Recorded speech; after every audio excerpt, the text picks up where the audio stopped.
Kaixo, atzalde hon denoi eta mi esker gurekin izateagatik. Koldo Mitxelena kulturunearen izenean ongitorria eman nahi genizueke, etorri zareten guztiei. Bueno, Koldo Mitxelena diot eta Santa Teresa konbentuan gaude, arraro xamar, baina gauza da Koldo Mitxelenaen aretoa okupatuta zegoela eta ezin izan dugu anein. Eta gero beste aldetik, Koldo Mitxelenan obra garaian hau izangoa gure jardueretarako aretoa. Bueno, muy brevemente, solo darles la bienvenida y las buenas tardes.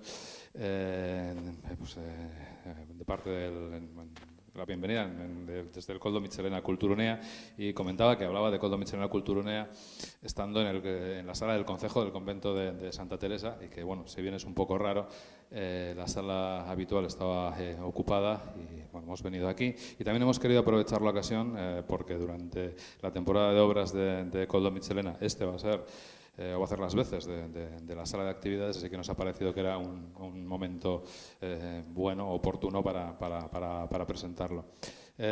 Hoy tenemos la enorme suerte de contar con la escritora uruguaya Ida Vitale, y le paso la palabra a Luis Echenique, que ha estado detrás de la organización de esta sesión, y para que la presente. Luis.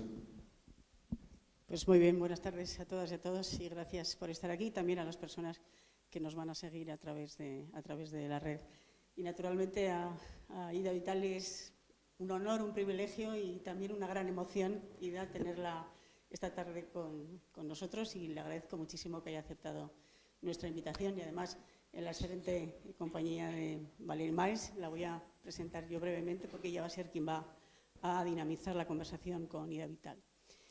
Valérie Miles es escritora, es traductora y también editora, cofundadora y directora de la revista Granta en español.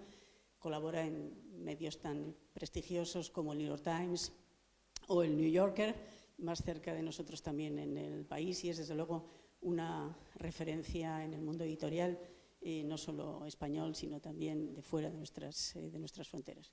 O sea que enseguida le voy a pasar la palabra, pero quiero naturalmente, en primer lugar, agradecer al Koldo Mitxelena su apoyo en este acto, y de manera muy particular a su director Patxi Presa, y también a la Biblioteca de Bidebarrieta y a su directora Begoña Morán, que ha sido nuestro partener en la posibilidad de celebrar aquí este maravilloso encuentro, emocionante encuentro con Ida Vitale. Cuando quieras. Gracias.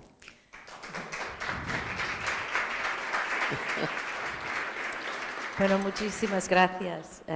Muchísimas gracias, Lucía, por invitarnos para estar aquí. Sobre todo para mí, este inmenso placer y honor de estar con Ida Vitale, y al centro también, y a Patxi, muchísimas gracias. Voy a dar algunas palabras de presentación, aunque Ida Vitale apenas necesita una presentación. No. Apenas, pero bueno, para quienes no conocen toda su trayectoria, es una poeta, traductora, ensayista y crítica literaria uruguaya que formó parte de la generación del 45, que es una generación única en Iberoamérica, que dio a escritores como Ángel Rama o Idea Vilariño también. Su poesía, la poesía de Ida, indaga en la alquimia del lenguaje y siempre con atención al mundo natural. Nacida en Uruguay hace casi un siglo, conoció Ida el exilio 2 veces y pasó una parte importante de su vida en México y también en Austin, Texas, donde fue profesor. Su marido, el también poeta Enrique Fierro, que echamos tanto de menos desde que nos dejó hace unos años. Ida fue una poeta casi secreta, pero muy admirada entre un reducido público de culto, pero inevitablemente llegaría el conocimiento con los premios Octavio Paz y García Lorca, y desde entonces ha recibido casi todos los premios de América y de España, incluidos, por ejemplo, el premio Phil Guadalajara de la Feria de Guadalajara de Lenguas Romances, o el premio Cervantes en el 2018. Sus poemas están en Poesía Reunida y también Tiempos sin claves, que ha salido recientemente en Tusquets, los dos. También es una prosista excepcional en libros como De plantas y animales, Léxico de afinidades y el ABC de Biobú. Este último se ha publicado recientemente en inglés también, o sea que estamos abriendo también públicos internacionales, y en traducción de Sean Manning en la editorial Charco de Gran Bretaña. Y su poesía ha sido traducida también al italiano, al francés y entre otras lenguas, algo que supe hoy, al macedonio,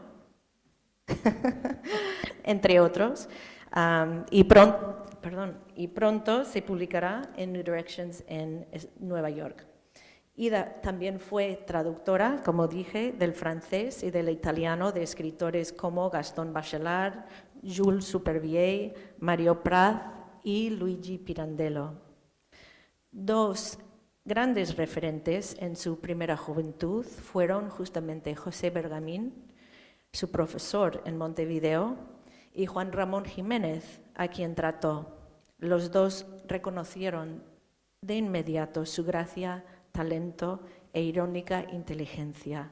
Y de hecho, en el Cervantes, en el premio Cervantes, cada año hay una tradición de depositar en la caja de las letras del edificio pues algún detalle o algo allí, y Ida depositó en la caja de las letras justamente un manuscrito de José Bergamín. María José Bruña, de la Universidad de Salamanca, tras recibir Ida el premio Reina Sofía de Poesía, nos dio algunos sustantivos aplicables a su obra: astucia, ingenio, experimentación, clasicismo, rigor, dificultad, libertad y rareza. Aquí, antes de empezar a recitar, un pequeño inciso acerca de la Ida traductora, porque tuvimos la ocasión de hablar de este oficio, el oficio de traducir, en Montevideo durante la Feria del Libro en 2019, justo antes de que desatara la pandemia. Y hoy ya parece otro mundo y otra vida. Pero en nuestra conversación, Ida nos sorprendió a todos que estuvimos reunidos para escucharla, hablando de que traducir es como acercarse a un amante, que desnudas y vuelves a vestir en otras ropas. Hay que enamorarse del texto, decía, o mejor no traducirlo. Y además, muchas veces ella no leía el texto antes de traducirlo, porque si no se aburría. En un poema titulado Traducir, Ida escribe: ofrece el canto de toda su memoria, las revista de nueva piel y con amor las duerme en nueva lengua. Hay muchos otros teóricos que hablan sobre la traducción, como por ejemplo George Steiner, con una idea del movimiento hermenéutico. Pero él habla, por ejemplo, primero de confianza y luego de agresión, incorporación, restitución, ¿no? No son palabras de amor. Y fue en esta charla cuando Ida me dio a mí y a muchos de nosotros allí una de las grandes lecciones literarias de mi vida. Porque Ida vive la literatura rompiendo las convenciones. Y es que, como dice Guy Davenport, la vanguardia no es un período o un movimiento, sino una manera de entender la literatura. Pero una de las maneras que también pienso en Ida es también a través de Nabokov. Él decía que el escritor necesita tener la imaginación del científico y la precisión del poeta. Nabokov también era escritor, o me permito decir poeta, y fue un exiliado también 2 veces. Eso lo decía a sus alumnos, miraba a sus alumnos y decía, no, es el poeta que tiene que tener imaginación y el científico la precisión. Él decía, no, es el poeta que tiene que tener la precisión y el científico la imaginación. Y así Ida, como el gran lepidóptero, también trabaja desde estas palabras y da la vuelta muchas veces en su poesía a estas palabras, y con este dar la vuelta también cambia el mundo. Esta velada vamos a explorar el mundo de Ida a través de sus poemas.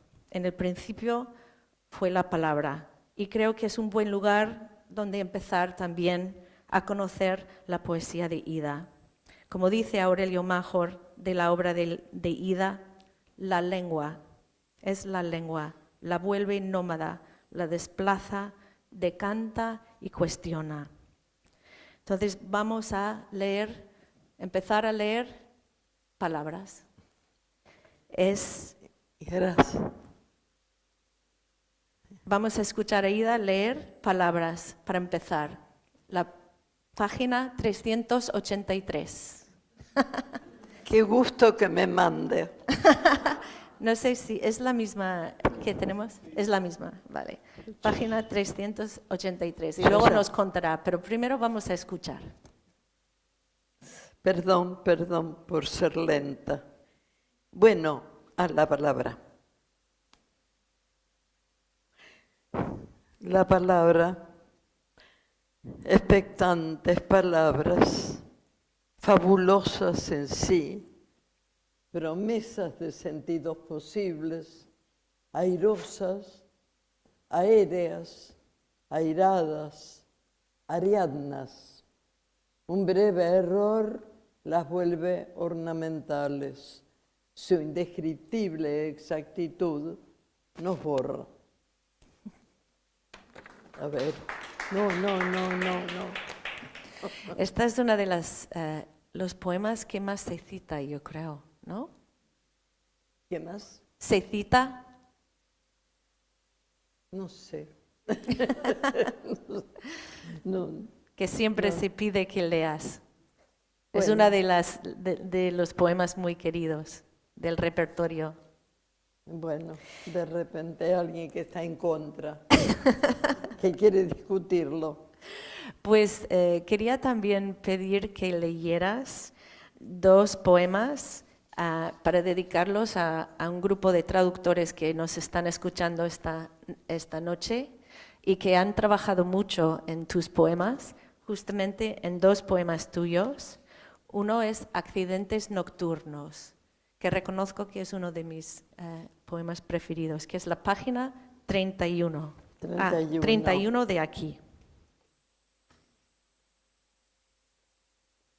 31. Aquí. Ida, es aquí. Ah, perdón, gracias.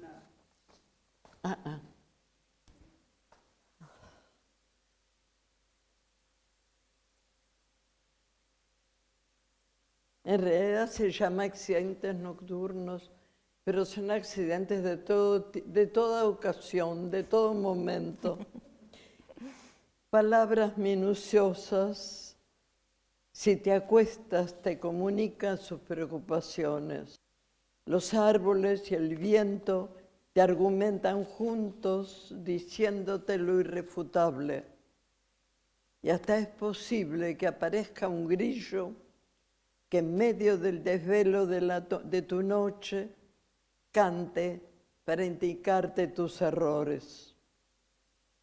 Si cae un aguacero, va a decirte cosas finas que punzan y te dejan el alma ahí como un alfiletero. Solo abrirte a la música te salva. Ella, la necesaria, te remite un poco menos árida a la almohada, suave delfín, dispuesto a acompañarte, lejos de agobios y reconvenciones entre los raros mapas de la noche. Juega a acertar las sílabas precisas, que suenen como notas, como gloria, que acepte ella para que te acunen y suplan los despojos de los días. Maravilloso. ¿Podemos? Bueno, Nos deja. Si nos deja. Es tan precioso. Y el otro es estilos. no te pares, dime la página. Es 200. 200, pero del otro, del más grande. Ah. Del grande, exacto.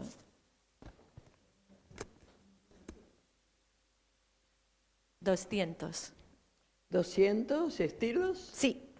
Bueno, qué bueno que a uno le resuelva el problema de la elección. Estilos. Tanto cuarto atestado y vas por ilimitados vacíos. La tribu, atribulada sin saberlo, atestigua su idea del arte, del espacio, tan sin paz, y las aspiraciones al milagro. No mires la carencia, lo triste bajo vidrio. Cada marco propala un cielo mínimo, la apocopada imagen de un bosque, aguas ponientes, trazos, a veces rostros. De todo fluye lo involuntario, del cromo, romo, del vaho de las flores, de tela desvaída, de un almanaque sumiso al tiempo por venir. Todo es mar de tu muerte. Pide un desvío al paso, a un tris del sí ya triste. Admite el espejismo, todo fulgor del bosque, amén del mar, y entra a ese sueño. Bueno. Pues ahí creo que lo que se puede escuchar también una aspiración a música, ¿no? En tu poesía. La música es un elemento extremadamente importante. Cuando la encuentro, aparece. La música va por su lado. Bueno, yo al menos atiendo fundamentalmente al sentido. Si el sentido se da con música, mejor. Miel sobre hojuelas, pero no siempre, no es siempre. Tienes un poema, Salisbury, ¿no? Que está en Poesía Reunida, en la página 248. ¿600? 200.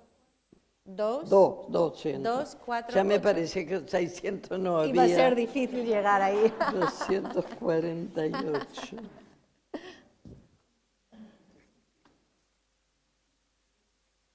Salisbury. Sí. Bueno. Salisbury. Bajo Bach corre un campo de ocre, arbustos púrpura, sobre Bach, cuervos en orden se acompasan al arrullo del auto. Apenas celebramos de los troncos su aceptación del musgo y ya el pensamiento se pierde en laberintos de setos y colinas, escapa hacia altísimas noches, llevado por centellas sucesivas hacia el imponderable futuro, cuando este instante sea un bien imaginario y solo nítido, apenas su presagio. Puedo contar una pequeña anécdota porque me gustaría hablar un poco del sentido de humor de Ida, porque tiene un gran sentido de humor. Sí, así. Se te fue para abajo. Se me fue. Sí. ¿Así?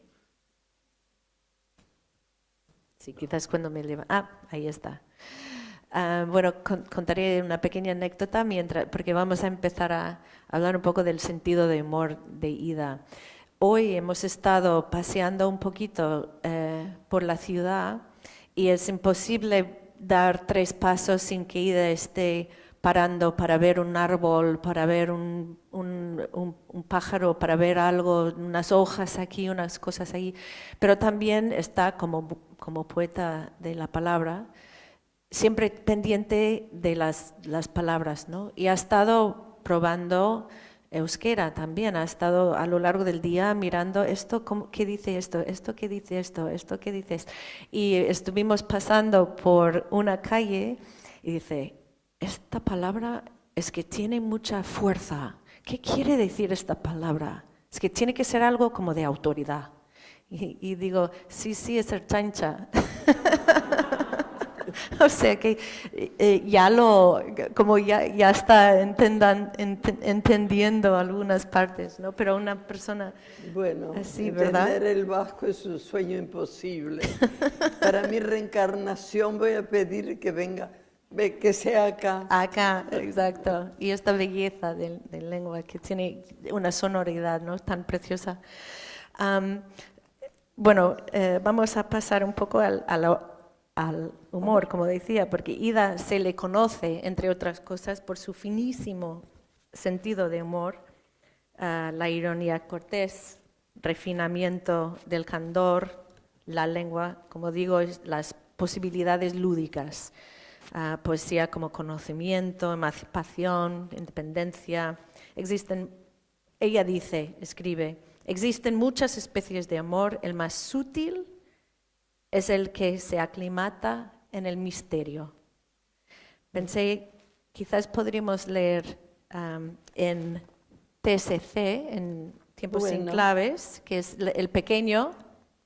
Yo estaba buscando, después me vas a decir. Sí, y luego lees uno que tú... Uno que sea un homenaje. Sí, muy bien. Pues muy debido. este es la página 63. 70. Se llama Sueño 63. Sí, 63. Se llama Sueño en un campo nudista. ¿Me dijiste 73 o 6? 6. Acá. Sí.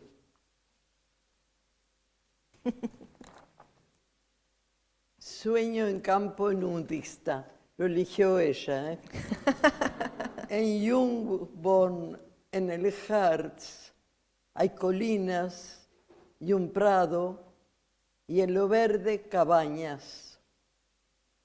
Con cautela, Kafka abre la puerta de la suya. No le agrada la idea de ver aproximarse algún cuerpo desnudo de los que a veces pasan. Bajo la poca luz hay 3 conejos que lo miran, quietos. Adustos, vienen quizás a reclamarle a él que está vestido la intromisión de lo innatural en lo natural. Gente desnuda junto a castos conejos, arropados en su pelaje suave, variegati diríamos, si ellos fuesen 3 plantas que han optado por moverse, pero por un segundo estarán quietas. El aterrado Kafka olvida sus pulmones y entra a soñar mi sueño. Muy bien. Bueno. ¿Tú querías leer algo? ¿Tenías alguna...? Yo tengo más, ¿eh? Sí, di tú. Si hay algo en este campo que te apetece. Y tengo que decir a alguien en algún momento, si queréis realmente escuchar a Ida en un diálogo que tuviste una vez con Enrique y que captó Guillermo Sheridan, se puede buscar online un artículo que se publicó en Letras Libres que se llama Una cafetería en Austin. Lo recomiendo muchísimo porque ahí sí que se puede ver perfectamente el humor no solo de Ida, sino como un poco la rutina entre Ida y Enrique Fierro. Que era mejor poeta que yo. Era un gran poeta, pero bueno. ¿Tú me dijiste que leyera Fugas? No. No, pero No, cayó ahí. deja que... Bueno. Exacto. Pasa rápido el canto, llevándose su pájaro, el dorado ribete llevándose la nube, el sol que ilumina la dicha de un momento, hacia dónde, hacia cuándo en el pasado sitio, en el sitial aquel donde pusimos las sagradas premisas, las secretas, porque eso sí lo sé, que existe un punto, todo el imán para absorber las glorias nacidas milagrosas de aquel fuego, tanto después de la primera brasa, tanto después de olvidar el camino. Qué bonito. Bueno, es que no nos dejas... Yo creo que todo el mundo está ahí con unas ganas, ¿verdad?, de aplaudir y no nos deja. Al final va a ser, pues, no sé. Ida, háblanos un poco de tu amor por la pintura, específicamente Morandi. Porque ahora Ida es una poeta total, en el sentido de que le importa mucho la música, le importa mucho la pintura, y todo ello forma parte de su mundo creativo y también poético. Y Morandi ha sido para ti un pintor muy importante. Si escribí un poema, creo que no. Sí, ¿Sí? En la página 15. No. De obra Hay completa. tantas cosas que uno quiere o gusta o admira, y no, la vida no da para responder a todas. A todos, ¿verdad? Pero Morandi a veces... es pues no sé por qué es un pintor tan propio en el sentido que me lo he hecho mío. Sí. No tengo celos porque otros gusten de Morandi, pero me parece, bueno, es que a veces uno descubre, no va preparado a lo que encuentra, y eso resulta a veces más conmovedor y más duradero. Pero Morandi realmente, entre tantos poetas que hay en el mundo, es una injusticia nombrar uno, pero bueno, son de esos pintores que marcan, quizá porque eligen un tipo de voz gráfica, digamos, que es peculiar de él. Es decir, uno puede reconocer un Morandi en un pedacito ampliado. Sí. Bueno, pero cada uno tiene su pintor y no entro a hacer competencia con nadie. A ver. Pues dime. sí, si quieres leer en la poesía reunida, la página 15.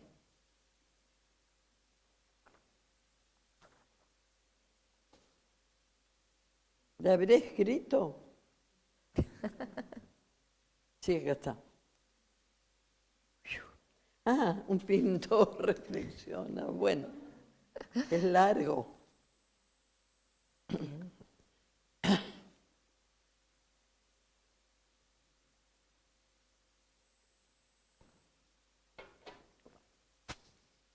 Un pintor reflexiona que pocas cosas tiene este callado mundo más allá de mis cosas.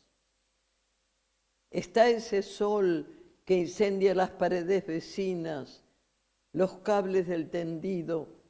Aquí no entra, porque ¿qué pensaría el triste, el alón del sombrero, que perdida su copa ya no abandona el muro y tengo por la elipse.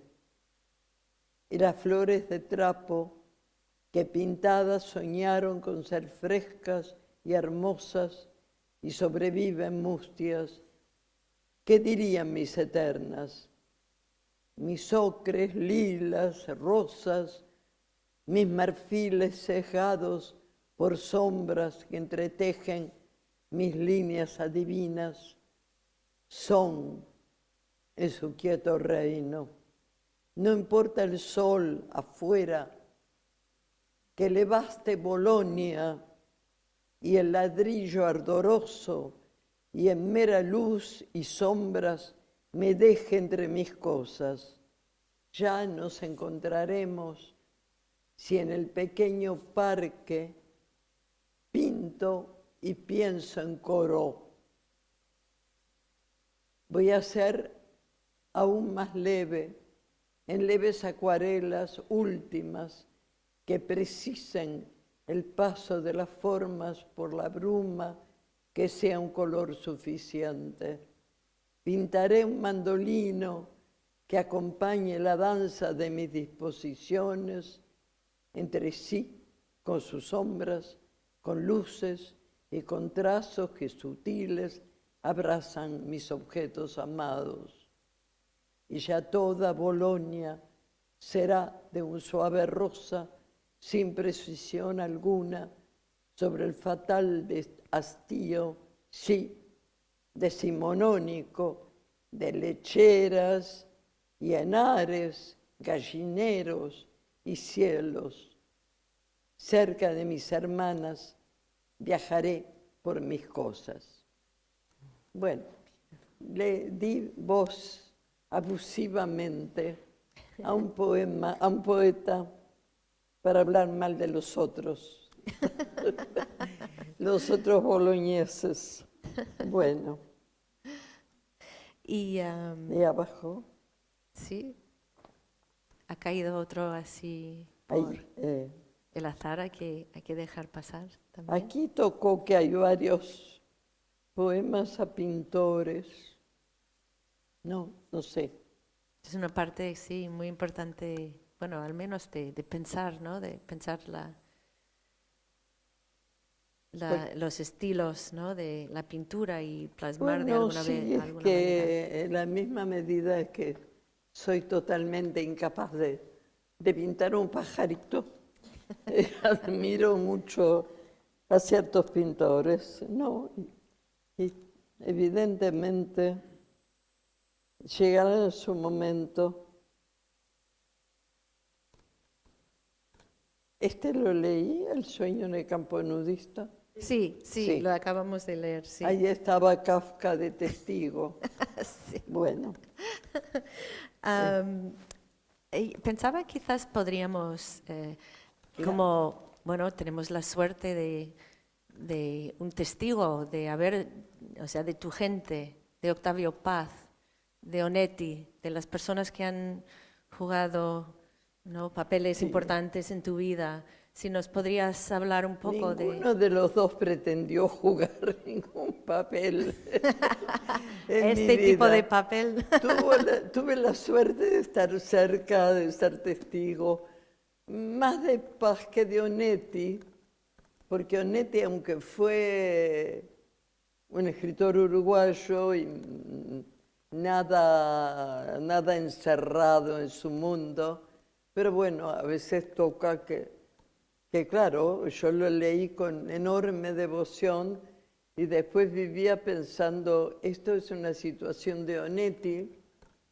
Bueno, los grandes escritores producen eso, producen un eco anticipado y luego uno encuentra así, y más en el caso de Onetti, que es un escritor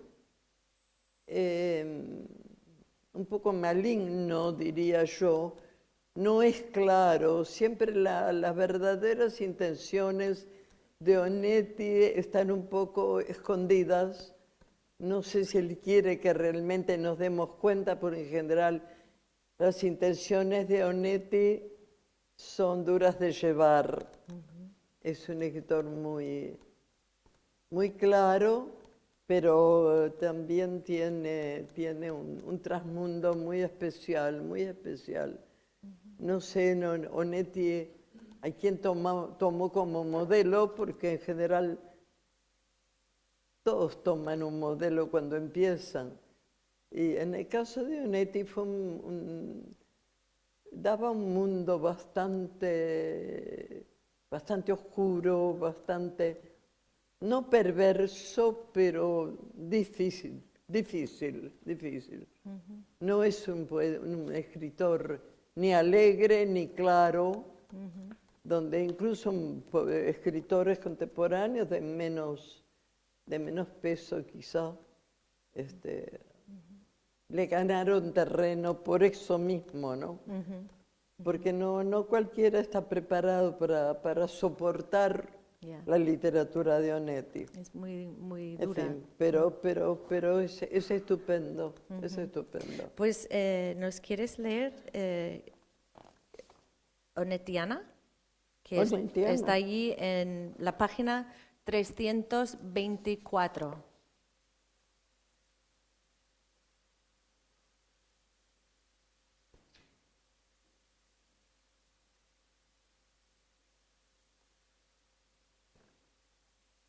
Onetiana, sí.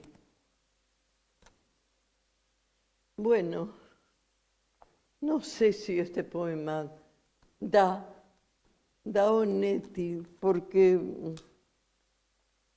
parte de elementos muy mínimos, lo que yo sentí en ese momento pensando en la literatura de Onetti, pero que no es necesariamente lo que va a registrar cualquiera. Tiene una cita que es una ola gigantesca hecha con pedazos de blancura distinta. Hay que ser Onetti para ver tanta cosa que uno en general no ve todas juntas. Y bueno, el poema trata de nombrar así algunas cosas que me parecen que están en Onetti.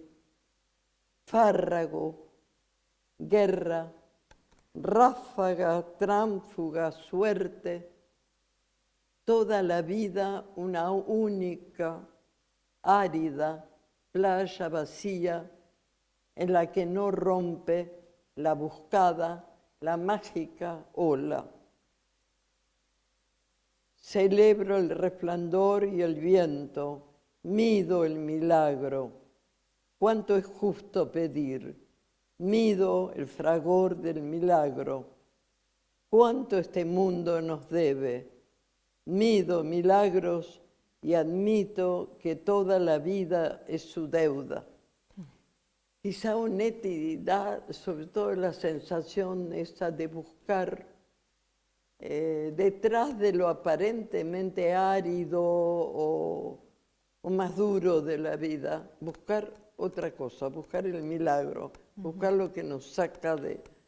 Porque la literatura de Onetti generalmente está vista como una literatura bastante terrible, bastante inhumana para el lector, pero no es así, es muy humano, muy martirizado quizá por la dureza de la vida. En fin. Qué bien, qué bueno. Fue Y, nuestro gran escritor. sí, sí. Bueno, es interesante porque nos podemos preguntar qué es lo que pasó en Uruguay en el 45 que dio una generación, ¿no? tan Bueno, importante. Onetti es un poco mayor. Sí, es mayor, Todo era más mayor Bueno, de vuestra generación. Pero bueno, quizá- tener a Bergamín allí también, ¿no? Es Bueno, que, eso fue, Bergamín pobre decía, ay bueno, yo vine acá y soy el último orejón del tarro, decía Bergamín. Porque había llegado Juan Ramón Jiménez, es decir, yo siempre decía que América era como no sé, los que nos aprovechábamos del drama de Europa, porque bueno, hubo un momento en el Uruguay que nos beneficiamos por la llegada de mucha gente, incluso de Bergamín, que vivió tanto, y que era no solo gente que escapaba un poco del horror del momento, sino maestros, si no dejaban de serlo.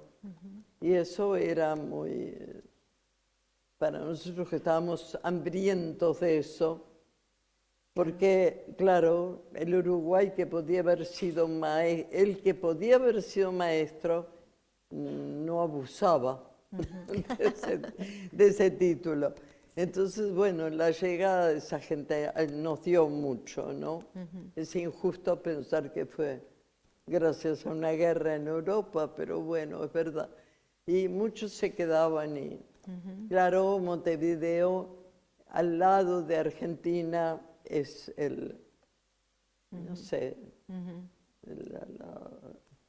el paseo del domingo, donde no hay responsabilidad y se vuelve.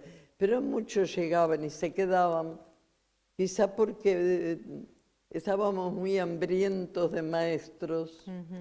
No es que no los hubiera, pero siempre que viene de afuera, Sí, sí, claro. algo claro. nuevo, algo distinto Algo nuevo. trae. Sí, bien. Pero luego te tocó a ti y Enrique ir a México, ¿no? Sí, Entonces también... pero no en esa condición. No, sí, sí. Simplemente Y esta época... llegar a un país también muy, muy, muy rico culturalmente, muy abierto, muy generoso, que además había recogido a muchos españoles cuando la guerra, así que México ofrecía los dos regalos. Y además estaba Paz en aquel momento, estaba Paz, y que era una figura... Una figura que además había estado también mucho en España. Es verdad que Paz es muy mexicano, pero también él se abrió mucho a todo lo que era europeo.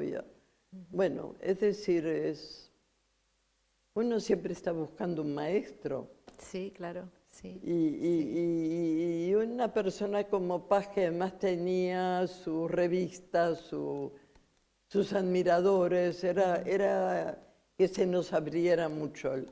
No es que México no tuviera, tenía, y justamente tenía Octavio, pero había también en México una disposición a abrirse y a recibir.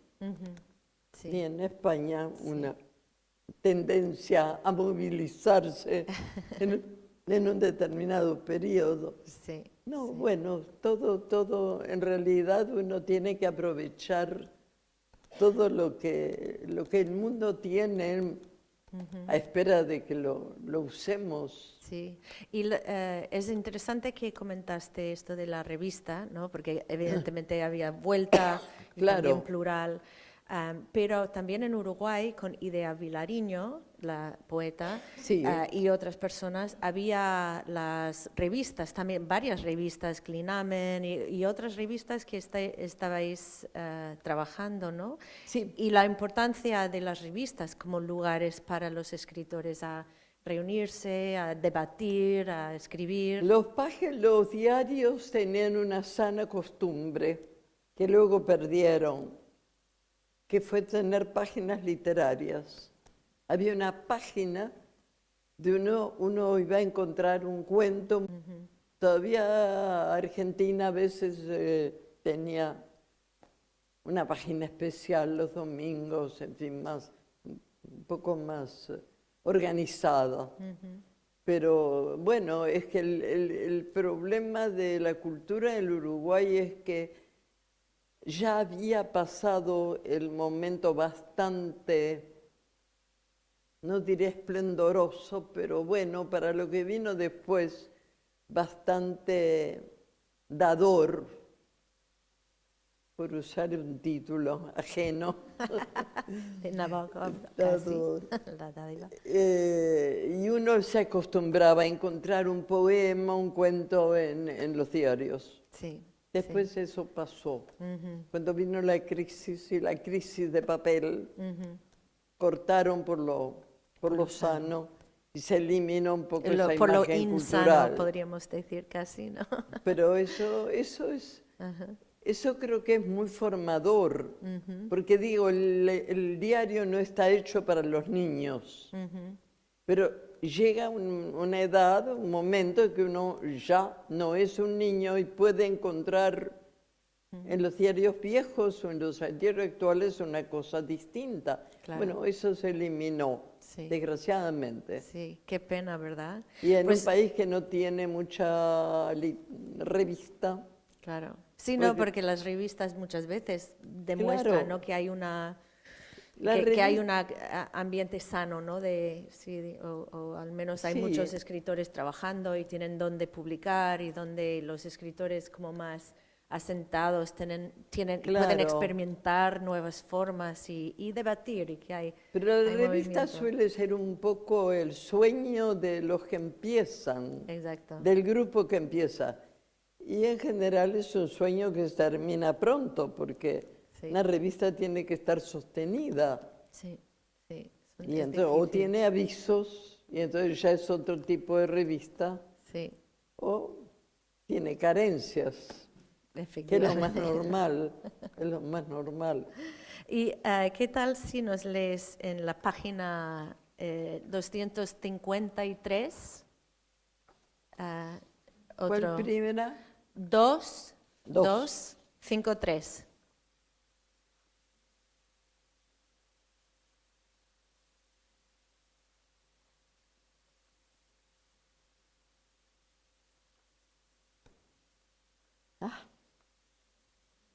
Difícil acertar. Ah, Octavio Paz. Claro. Octavio Paz. Respeto es mirar atrás, seguir en la traviesa del filón por más oro, por más sazón en lo secreto, de hilo en ovillo, devanar lo no vano, lo que ha venido siendo forma labrada, desde trazo, partícula inflamada o nieve no entendida. Dichosa como pájaro sobre el césped cortado, como nube que va hacia su tormenta, como verdad que se encontró a sí misma, palabra es patria que vela por sus hijos. Desde el Génesis, cada nombre del pájaro, los nombres de la rosa. Cruza de norte a sur, profética, las fronteras de un cuerpo. Vuelve las certidumbres que ese cuerpo transmina y las incertidumbres en ese pan verbal que a todos nos ofrece. Buceo en lo que fluye y en lo que aguarda quieto, palabra paz reluce. Porque Paz no solo fue un escritor que hizo su obra tranquilamente, solo, responsable él ante el público de su obra y punto. No, siempre tuvo la generosidad de estar al frente, de tener una revista, de una revista que es justamente algo abierto a otros poetas, a otra gente, y es muy importante para la cultura de un país una revista de ese tipo. Sí, claro, claro. En general, por ejemplo, en el Uruguay, todos los grupos que empezaban soñaban con su revista, pero también es que es necesario que haya una figura como era la de Paz en México para que esa revista se sostenga. Claro. No basta el el puro entusiasmo, porque además las revistas cuestan dinero, Claro, sí. cuesta hacerlas. Sí, sí. Claro, una figura como Paz atraía enseguida gente Tenía la que, posibilidad que de... facilitaba, pero Sí. para Pues- todos los que tienen la ilusión de tener una revista, Claro. es difícil, cada Es muy vez más difícil. Sí, sí. Claro. Lo- Y aunque es muy protegido tener Pero es una cosa, revista, yo creo, de mucha pasión, o sea, es una cosa que se hace por la pasión de hacer una revista y de, bueno, de no, porque en tener general esos espacios, sí. se piensa en hacer una revista cuando hay un grupo más o menos coherente, Exacto. Y eso- una eso escuela pesa. o una, exactamente. pesa sí. mucho. ¿Qué tal si vamos a la página 229, que se llama Exilios. Exilios? Exacto, sí, que creo que, bueno, como estamos en una época ahora un poco difícil, bastante difícil, y hay mucha gente ahora que van a experimentar desde Ucrania lo que es el exilio, pues pensamos Y en esto los pinta exilios. feo. Sí. Además, Ucrania tiene el problema de la lengua, porque en América era fácil, como Claro. en España, Ir a otros países. moverse a otro lado, pero bueno. Esto tiene una cita de Francisco de Aldano. Tras tanto, acá y allá, yendo y viniendo. Están aquí y allá, de paso, en ningún lado, cada horizonte donde un ascua atrae. Podrían ir hacia cualquier grieta, no hay brújula ni voces. Cruzan desiertos que el bravo sol o que la helada queman y campos infinitos sin el límite que los vuelve reales, que los haría casi de tierra y pasto. La mirada se acuesta como un perro, sin el tierno recurso de mover una cola. La mirada se acuesta o retrocede, se pulveriza por el aire, si nadie la devuelve. No regresa a la sangre, ni alcanza a quien debiera. Se disuelve tan solo. Bueno, en general los americanos, los españoles, hemos tenido la suerte de exiliarnos en nuestra propia lengua, porque eso es muy importante para cualquiera que se exilia, Para un y escritor. más para un escritor, ¿no? Pero en fin, quizás Pues- se han ya terminado los tiempos del exilio. Sí, pensamos que quizás sí, y luego va y tenemos una guerra. No sé si hay algunos poemas que a ti te haría alusión leer para nosotros esta noche. Elegir Sí, al azar. al azar.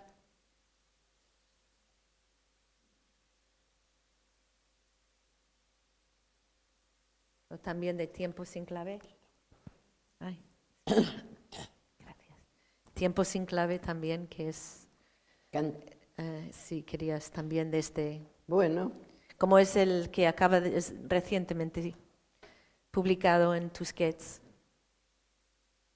ella tiene la teoría de que cuando se avanza se mejora. No es tan seguro.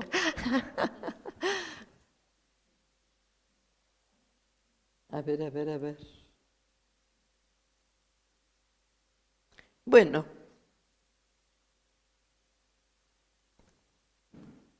Para este que no tiene alusión para nadie, gato ajeno. Con suprema ignorancia de que una soledad quizá lo esté esperando, va sin más a lo suyo. Llamado por la altura, desdeña otro llamado. Nunca puede saberse de qué peligro escapa, hacia qué gloria tiende. Corre sobre lo húmedo, corre sobre lo seco, toma impulso, y se sube al árbol como al palco de las expectativas, más cerca de ese cielo que nunca está mirando, porque no pertenece a la esfera del pájaro, desestimado a cada yerro porque era listo, ni a la del hombre, ese próvido esclavo. Quizá tú veas todo de otro modo, flotar en otros casi cielos, indescriptiblemente huracanados, raros, pero no, solo observas lo que atañe al servicio que esperas que te preste quien a buscarte sale, es decir, a servirte cama, alimento, mimo, a cambio de un maullido que ella traduce, gracias. Bueno.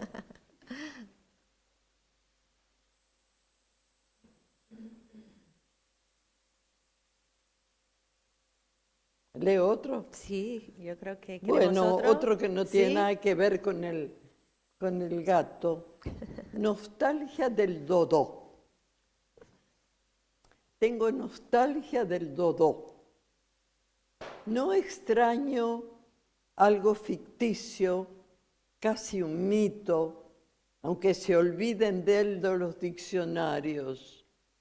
Surgió tan real como vejez y muerte, él en una vitrina del Victoria y Alberto, yo asombrada de su existir fuera de las lecturas de la infancia, inmensa compañía inocente del conejo vestido y de su prisa. Parecido a una oca, no le valió el agresivo pico para salvar de la extinción su simpática raza en un tiempo salvaje, quizá peor, que no me hubiese gustado conocer. Imaginé la blancura de un cisne en sus plumas, marfil añejo ahora, de piano abandonado o de encajes de venerables bodas. Imaginé su raro andar a partir de sus tarsos, desasistido guardián de una verdad que se volvió fantasía difusa. Sí, tengo nostalgia del dodó y más de tantas extinciones que él resume, de ese tiempo de cruzar los espejos y descubrir que el mal podía abolirse, no ser más que una absurda figura que escapó de una baraja. El dodó. Maravilloso. Nadie debe haber visto un dodó. No, Pero yo en un museo. Tuve que aprovechar de verlo en un museo, el dodó. Pues nos lees uno más y luego cerramos con uno que he seleccionado.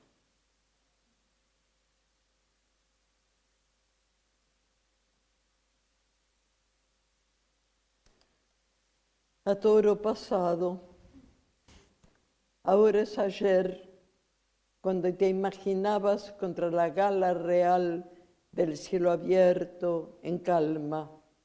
Ahora sí, ya has llegado al mercado del inútil saber.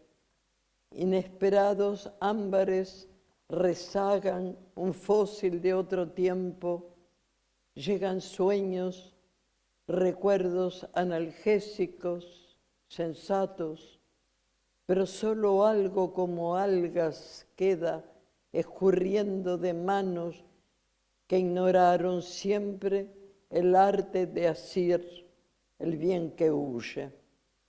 Abrumado lo que se creyó a salvo, sin fe ya esperas ese poco que resta. Bueno, lamento que es un poco negativo. No. No. Estaba pensando en, para terminar, la página 73, porque entonces ya no es. negativo. Mañana. Sí. Lo que marcaste al lado, ¿Cuál? Ucrania. Ah, bueno. Pensando en ello, sí. Mañana. Entonces, cuando el macizo de la historia arda en su derrumbada confusión, cuando reloj nocturno o margarita, minuto a pétalo, hayan concluido, habrá también concluido la destreza. Nadie tomará ya fotos de la nada y lo que se piense será en vano. La poesía cerrará puertas no franqueadas, rayo ignorado que solo cae en el mar. Tanto ya se ha perdido y reemplazado como se perderá. La cueva espera o el desierto sin agua. Oye, hija, me mandaste a elegir uno peor que el otro. Pensando, bueno, es la empatía. Empatía. Resultó un poco duro. Pues pero termina con, entonces, si terminamos en una nota... no sé si habrá alguno. Uno de los de Rosa. Sí. Ah, los pusiste por... Está Bueno, bien. simplemente por cosas que estaba pensando. La gradación cromática tiene que ver con el Como tema. buena estudiante, ¿no? Es que, ¿verdad? Los que estudiamos son los colorines, pues eso no termina nunca. Bueno, parece el paraíso de entrada. Ruego, el paraíso. ¿Acaso el paraíso? Un paraíso de árboles y cielo. Pero en el cielo, ¿cómo ver el cielo? Y un árbol con sus frutos, no manzanas, que sabiamente nunca me tentaron. Peras y uvas, me olvido de Noé. Paraíso, la paz, pero sin tedio. El descanso deseado, más deseante. Algún leve deber, no el ocio hastío.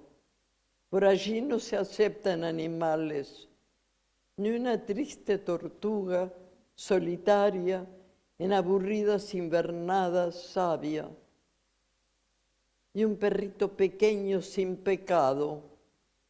Los perritos enseñan la constancia, quizás enseñan a morir en calma, eso a esta altura inútil, obviamente, caminando sin prisa, sin dolores. Confucio, que no buscó el poder, podría ayudar a organizar las cosas. El paraíso, ¿acaso el paraíso? No te olvides, Señor, del paraíso. Aquí en un tiempo nos gustaba mucho. Bueno, pues aquí lo dejamos. Si alguien...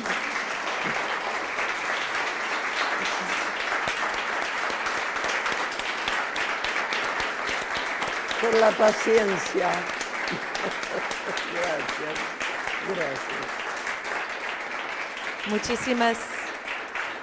Muchísimas gracias, Lucía, muchísimas gracias por tenernos aquí, y Luisa, perdona, tenernos aquí, y también gracias al centro y a todos los que habéis estado aquí esta noche. Muchísimas gracias. Y gracias, Ida. Gracias.